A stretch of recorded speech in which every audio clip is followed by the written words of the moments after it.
하나님의 말씀 보겠습니다. 하나님의 말씀은 예레미야 2장 9절부터 13절까지의 말씀을 교독을 합니다. 예레미야 2장 9절로부터 13절까지의 말씀입니다. 구약성경 1051쪽에 있습니다. 구약성경 1051쪽에 있는 예레미야 2장 9절부터 13절까지의 말씀을 교독을 합니다. 9절의 말씀을 제가 먼저 봉독해 올립니다. 그러므로 내가 다시 싸우고 너희 자손들과도 싸우리라. 여호와의 말씀이니라. 너희는 네 조상들의 건너가 오며 게달라로 사람을 보내 그가 어떤 일이 있었는지를 자세히 살펴보라. 어느 나라가 그들의 신들을 신 아닌 것과 바꾼 일이 있느냐? 그러나 나의 백성은 그의 영광을 유익한 것과 바꾸었도다. 너희가 이 일로 말미암아 놀랄지어다. 신이 떨지어다. 두려워할지어다. 여호와의 말씀이니라. 13절의 말씀을 같이 읽습니다. 내 내 백성이 두 가지 악을 행하였나니 곧 그들이 생수의 근원이 되는 나를 버린 것과 스스로 웅덩이를 판 것인데 그것은 그 물을 가두지 못할 터진 웅덩이들이니라. 아멘. 예, 오늘 말씀은 이스라엘 백성들이 아니라 남유다 백성들의 배역과 배교와 폐역에 대한 하나님의 경고의 말씀입니다. 오늘 말씀은 어떤 것에 대한 말씀이냐? 하나님께서 너희들에게 놀라운 이적들을 행하셨고 놀라운 일들을 행한 것을 보았음에도 불구하고 어떻게 나를 떠날 수가 있느냐? 그래서 어떻게 너희들이 하나님을 대적할 수가 있느냐에 대해서 책망하고 있는 말씀입니다. 그래서 9절에 그러므로 내가 다시 싸우고 너희 자손들과도 싸우리라. 여호와의 말씀이니라 라고 말하고 있습니다. 이것은 역사적으로 보면 이스라엘 백성들이 광야 생활을 하다가 가나안 땅에 들어오면서 본격적인 우상 숭배가 시작됩니다. 가나안 땅에서는 우상 숭배보다는 하나님의 말씀을 제대로 듣지 않아서 그리고 하나님을 만든다고 했는데 송아지를 만들어서 책망받은 일들이 있지만 우상 숭배로 책망받은 일은 그렇게 많지는 않습니다. 하나님의 법을 제대로 지키지 않거나 말씀을 듣지 않거나 하나님께서 조각하지 말라 했는데 하나님의 형상을 조각하거나 송아지 모양으로 조각하거나 해서 책망을 들은 일들이 있지만 우상 숭배에 대해서는 그렇게 광야 생활 동안은 책망받은 일이 없습니다. 왜냐하면 광야 생활 동안은 하나님을 의지하지 않으면 그들이 살 수가 없었기 때문에 다른 신들, 애굽의 신들을 생각할 여유가 없었던 겁니다. 그런데 문제는 가나안 땅을 정복하고 그 가나안 땅에 그들이 정착하면서부터 문제가 생기기 시작합니다. 그게 무슨 말이냐 하면 가나안 땅을 정복하면서부터 광야 생활 동안에는 육축을 했던 즉 소와 양을 키웠던 이스라엘 백성들의 문화가 농업 문화로 바뀌게 됩니다. 이제 농사를 짓는 문화로 바뀌면서 어떤 일이 생겼느냐? 이 농사가 잘 되게 하려면 농사의 신을 같이 섬겨야겠다. 그러면 이 농사의 신이 어떤 신이냐? 가나안 땅에 있던 7 족속들이 섬기던 바알 신과 아세라 신이 농사의 신이었습니다. 바알은 비의 신, 아세라는 어떻게 보면 땅의 신으로 이 비와 땅이 만나서 농작물이 자란다라고 생각했습니다. 물론 그 여러 가지 신화적 내용들이 있긴 하지만 그것을 다 짧게 요약하자면 바알은 비의 신이 되어서 그리고 아세라는 이 땅의 신, 태양의 신이 되어서 이제 농작물을 그들이 결합해야지만 농작물이 잘 자란다. 그래서 음란의 문화도 생기게 된 겁니다. 어쨌든 가나안 땅에 들어와서 농사를 시작되게 한 이스라엘 백성들은 농사를 잘 짓게 하려면 농사가 잘 되려면 가나안 땅에서 이들이 섬겼던 농사의 신도 섬겨야지 우리가 잘 살 수 있겠구나라고 생각했던 겁니다. 이것은 열왕기상에 보면 이방 백성들도 이렇게 생각했던 것을 봅니다. 열왕기상 20장에 보면 유대인들의 하나님, 즉 이스라엘 백성들의 야훼는 산의 신이다. 그래서 산에서 싸우면 우리가 지지만 평야에서, 여기서 골짜기라고 번역되지만 그 골짜기는 해발 2000m, 3000m, 200m, 300m 있는 평지를 의미합니다. 이 평지에서 싸우면 우리가 이길 것이다 라고 생각을 하고, 이스라엘과 싸울 때 산에서 싸우지 않고 골짜기에서 그리고 평지에서 싸우려고 합니다.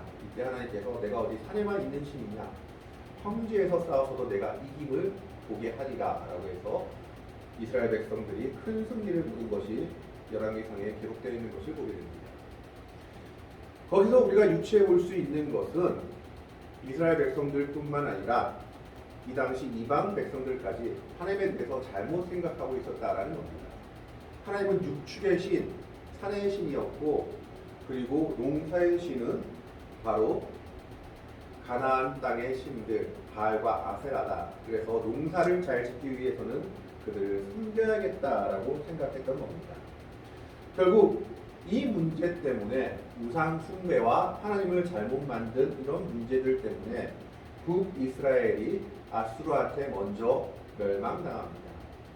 200년이나 먼저 멸망당했는데 이 모습들을 보고도 남유다는 전혀 뉘우치거나 회개하는 것이 없이 계속해서 우상 숭배를 하게 됩니다.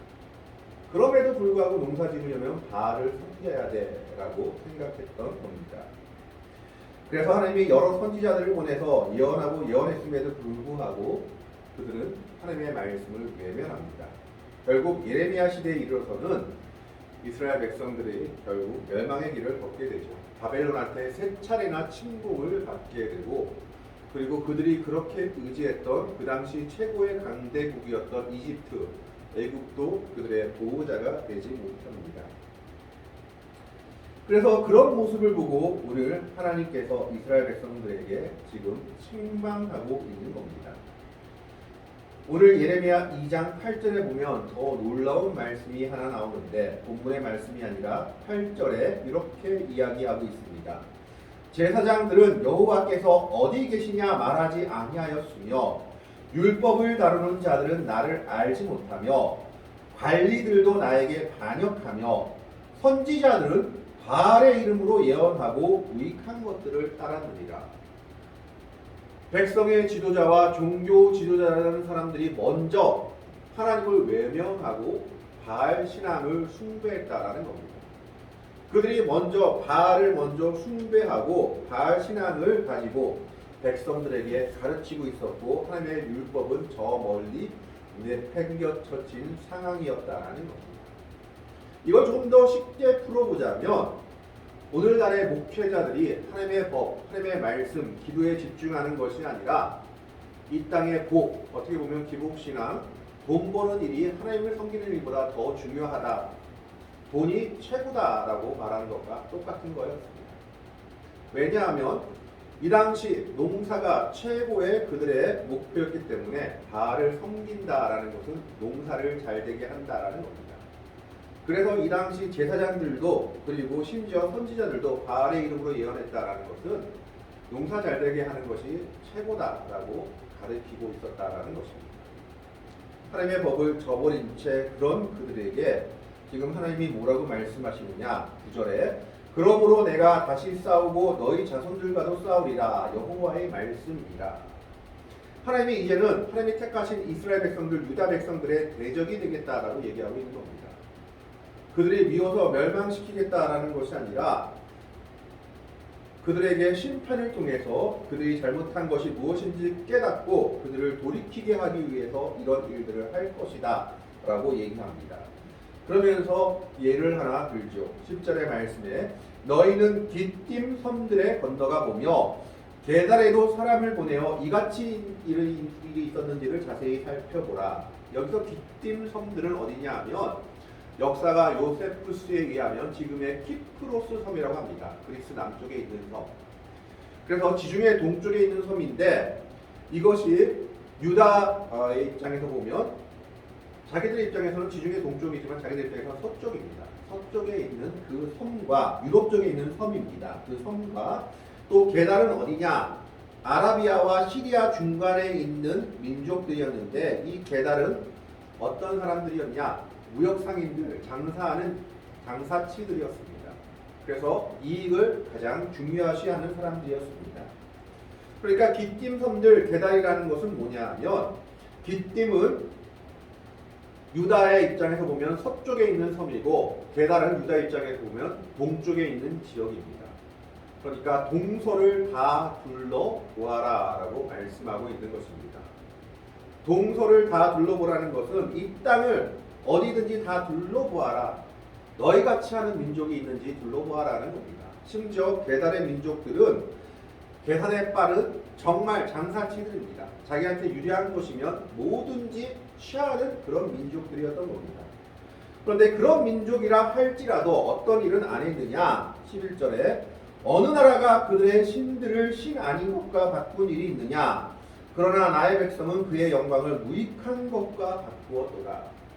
이방 백성들이라 할지라도 동서를 찾아봐도 자기들이 믿는 신을 배반한 역사가 없었다라는 겁니다.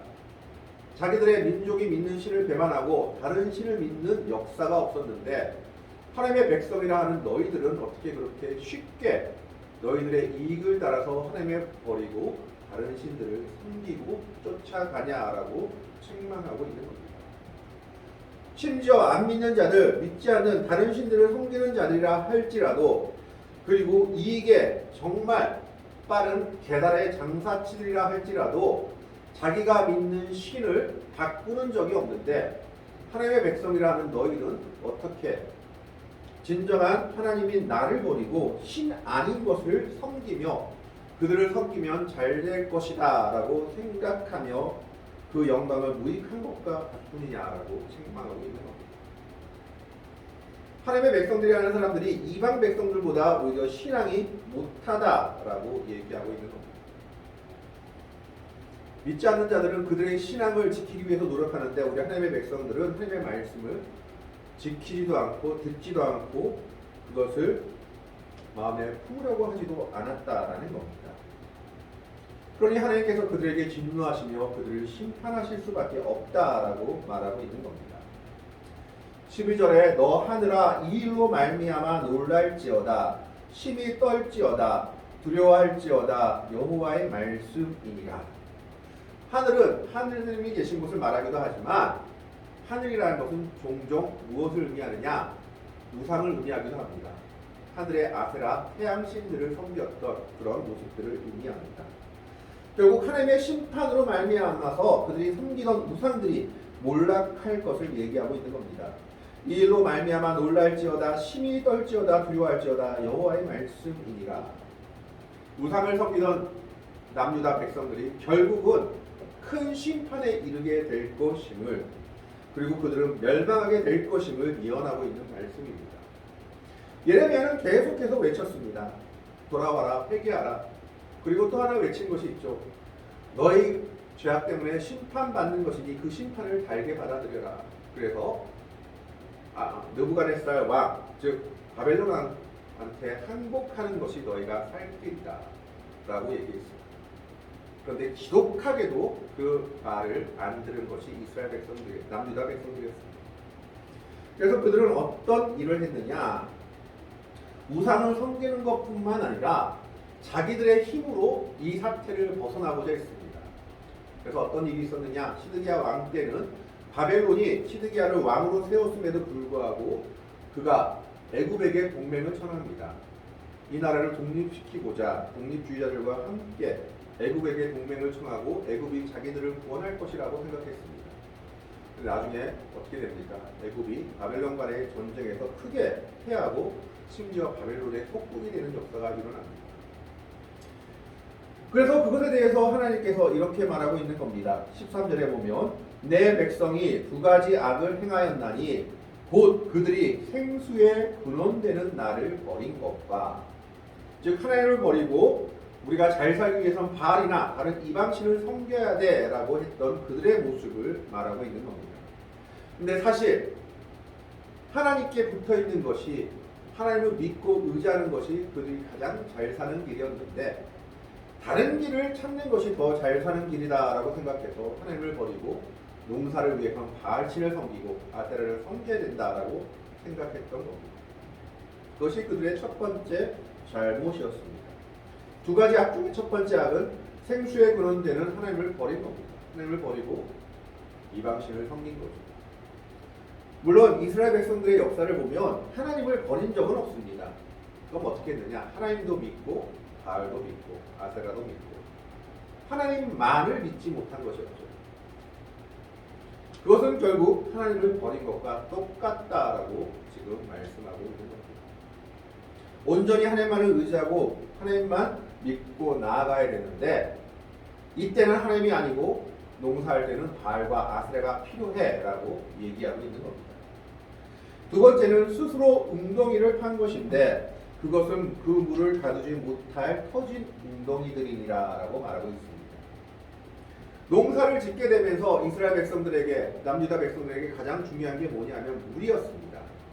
그래서 성경에 보면 이른 비와 늦은 비가 나오죠. 우리로 말하면 이른 비가 봄에 오는 비고 늦은 비가 가을에 오는 비인데 조금 다릅니다. 유다의 남유다는요 이른 비가 가을에 오는 비고 늦은 비가 봄에 오는 비입니다. 그런데 그 이른 비와 늦은 비만으로는 농사할 물의 양이 충분하지 않다고 합니다. 그러면 나머지는 뭐냐? 헬본산에서 눈이 녹아내리면서 그 눈이 녹아내리면서 그것이 이슬로 변해서 그 이슬들을 가지고 농사를 해야 됐다라고 합니다. 그렇기 때문에 항상 농사를 하기에 물이 부족했기 때문에 이들은 뭘 했느냐? 물을 가둘 저수지, 웅덩이를 많이 만들었다는 겁니다. 근데 물을 가둘 저수지나 웅덩이를 만들고 이제 흙이나 이런 걸 파서 만들고 나면 그 물이 흙이나 이런 것은 새기 때문에 거기에 무엇을 발랐느냐? 석회를 발랐다고 합니다. 그 웅덩이에. 그럼 석회를 바르면은 이 석회 안에 있는 물은 빠지지 않는다라는 겁니다. 그래서 농사를 지을 때 그 웅덩이에 모자란 물들은 웅덩이에 받은 물들을 가지고 농사에 이용했다라는 겁니다. 우리가 지금 4대강 물을 해체하니 다시 많이 하는 이야기가 있는데 그런 비슷한 상황이다라고 보시면 됩니다. 물을 지금 웅덩이를 만들어서 거기에 석회를 발라서 물을 가둔 겁니다. 그래서 그 물 부족을 가지고 부족한 물을 그 웅덩이에 가진 것을 가둔 물을 가지고 농사를 했는데 문제는 뭐냐? 석회가 시간이 지나면 떨어지는 겁니다. 시간이 지나면 떨어지고 그것이 다시 진흙을 드러내면 결국 그 물이 어떻게 될까요? 그 진흙으로 다시 빠지게 됩니다. 그러면 그 석회를 바른 웅덩이는 후에는 물을 가두지 못할 웅덩이가 되어버렸다라고 합니다. 지금 이스라엘 백성들이 이와 같은 짓을 하고 있다라고 하나님이 말씀하고 있는 겁니다. 우리끼리 할 수 있다, 우리끼리 살 수 있다, 하나님 없이도 우리 힘으로 할 수 있다라고 생각하고 하고 있는데 그것은 결국 그 물을 가두지 못할 터진 웅덩이가 되어버린다라고 얘기하는 겁니다. 이스라엘 백성들은 자기 힘으로 바벨론의 압제에서 벗어나기 위해서 애굽을 택했습니다. 그리고 애굽과의 외교적 관계 또 바벨론을 대적하는 여러 나라들과의 연합을 통해서 자기들의 힘으로 독립을 이룰 수 있다라고 생각했습니다. 근데 역사를 보면 그 바벨론이 애굽뿐만 아니라 반바벨론 연합을 이루었던 여러 나라들을 다 정복했던 것을 볼 수 있습니다. 이미 하나님의 심판의 추가 기울었기 때문에 그들이 해야 할 일은 한 가지였습니다. 하나님 앞에 자신들의 죄악을 회개하고 하나님의 심판을 받아들이는 겁니다. 그리고 예레미야가 말한 대로 그 심판의 때가 지나고 70년 뒤에 다시 그 땅으로 돌아와서 회복해야 될 사명들이 그들에게 있었음에도 불구하고 그들은 그 선지자의 예언들을 물리치고 하나님을 버린 일도 회개하지 않고 우리가 이 일을 감당할 수 있다라고 생각하고 이 일들을 되돌릴 수 있다라고 생각하고 자기들의 힘으로 바벨론의 압제에서 벗어나려고 했던 겁니다. 그런데 그 일이 결국 무슨 일이 되느냐? 스스로 웅덩이를 팠지만 그 웅덩이 자체가 물을 가두지 못할 터질 웅덩이가 되어버린 것이다 라고 책망하고 있는 겁니다. 그것이 남유다의 백성들이 행한 두 가지 악이었습니다.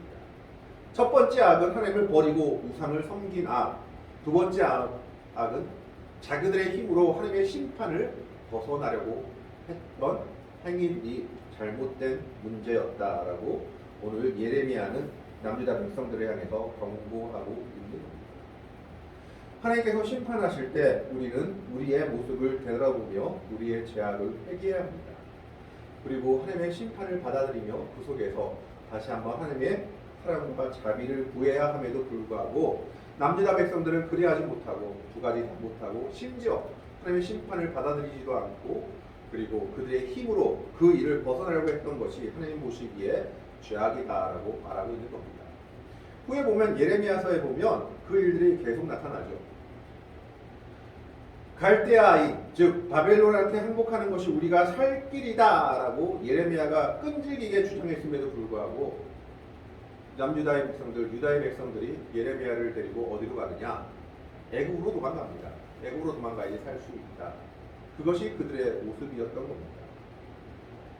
그렇기 때문에 하나님께서는 그들의 두 가지 악을 책망하면서 무엇을 바라고 계신 겁니까? 그들에게 바라고 있는 것은 하나님께로 돌아오며 회개하며 심판을 겸허하게 받아들이는 것을 하나님은 원하고 계신 겁니다. 오늘 2장 16절의 말씀을 보면 이런 말씀도 나옵니다. 녹과 다바네스의 자손도 내 정수리를 상하였으니 17절에 내 하나님 여호와가 너를 길로 인도할 때에 내가 그를 떠남으로 이를 자취함이 아니냐. 18절에 내가 시온의 물을 마시려고 애굽으로 가는 길에 있음은 어찌 됨이며. 하나님께서 애굽을 떠나게 했는데 출애굽을 시켜줬는데 왜 다시 애굽으로 가느냐. 너 애굽으로 다시 가봐라. 애굽이 너를 구원해 줄 것 같으냐. 바벨론보다 더 너를 힘들게 할 것이다 라고 예언하고 있는 겁니다. 세상이 우리를 구원해 줄 것이 아니다라는 겁니다. 오로지 구원은 하나님께만 있는데 왜 자꾸 다른 것에 매달리고 하나님의 심판을 겸허하게 받아들이지 못하고 순종하지 못하느냐라고 책망하고 있는 겁니다. 남유다 백성들의 두 가지 죄악은 바로 생수의 근원되는 하나님을 버린 겁니다. 첫 번째 죄악이었고 두 번째 죄악은 바로 스스로 웅덩이를 판 겁니다. 하나님의 도움을 구하지 않고 나 혼자 할 수 있다. 우리들의 힘으로 할 수 있다. 다른 사람의 도움으로 이 사태를 벗어날 수 있다라고 생각한 겁니다. 그들은 그렇게 할 것이 아니라 하나님 앞에 자기들의 죄악을 회개하며 하나님의 심판을 받아들이며 하나님의 도움을 간구했어야 합니다. 그런데 그들은 끝까지 하나님을 외면했던 것입니다. 오늘 이것이 우리들의 모습이 아닌지 돌아봐야 됩니다. 오늘 또한 우리 한국교회가 또 우리 교회가 이런 모습으로 서 있는 것이 아닌지 생각해 봐야 됩니다. 하나님의 도움보다는 세상의 물질이 더 힘있다 생각하고 세상의 것이 더 힘있다 생각하고 그것을 의지하며 살아가는 우리들의 모습이 아닌지, 오히려 하나님을 섬기는 자들이 하나님의 법과 하나님의 뜻을 가리키는 것이 아니라 세상의 것을 가르치며 세상의 것이 더 좋다고 말하고 있는 것이 아닌지, 오히려 제사장과 선지자들이 바알의 이름으로 예언하고 하나님의 말씀을 내팽겨쳐진 모습으로 있었던 것처럼 오늘 우리들이 그러한 모습으로 있는 것이 아닌지 돌아봐야 합니다. 이 모든 아픔에서 벗어날 수 있는 길은 한 가지입니다. 하나님 앞에 겸허하게 우리 자신을 내어놓으며 회개하며 하나님의 심판을 받아들이며 하나님의 용서를 구하며 또 하나님께 우리를 회복시켜달라고 기도하는 길이 유일한 길인 겁니다. 그런데 유다 백성들은 자기들의 죄악을 인정하지도 않았고 그리고 오히려 스스로 구원할 수 있다라고 생각하여 하나님께로부터 책망을 받고 있습니다. 오늘 우리는 이들의 모습을 기억하면서 우리가 믿음 생활을 할 때 이들과 같은 어리석은 자들이 아니라 하나님 앞에 겸비한 모습으로 겸허한 모습으로 나아갈 수 있는 주의 백성들이 되기를 바랍니다. 세상이 우리를 구원하는 것이 아니라 하나님의 은혜만이 우리를 구원할 수 있다라는 것을 생각하며 온전히 하나님만 붙잡고 믿음의 길을 걸어나갈 수 있는 복되고 아름다운 성도들이 되시기를 주님의 이름으로 간절히 축원합니다. 기도하겠습니다. 하나님, 이스라엘 백성들, 유다 백성들의 두 가지 악을 봅니다. 첫 번째 악은 생수의 근원 되시는 하나님을 버린 것,